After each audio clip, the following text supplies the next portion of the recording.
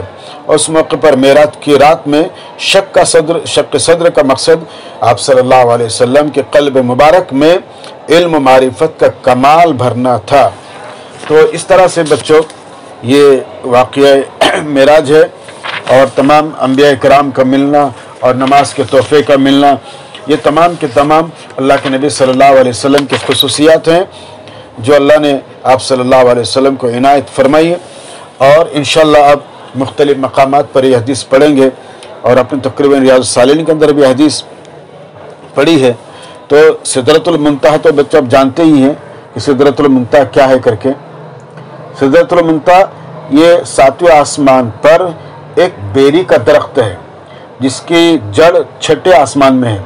سدرہ کے معنی بیر کے درخت ہیں، اور منتہا کے معنی ہے وہ جگہ جہاں ہر چیز پہنچ کر رک جاتی ہے۔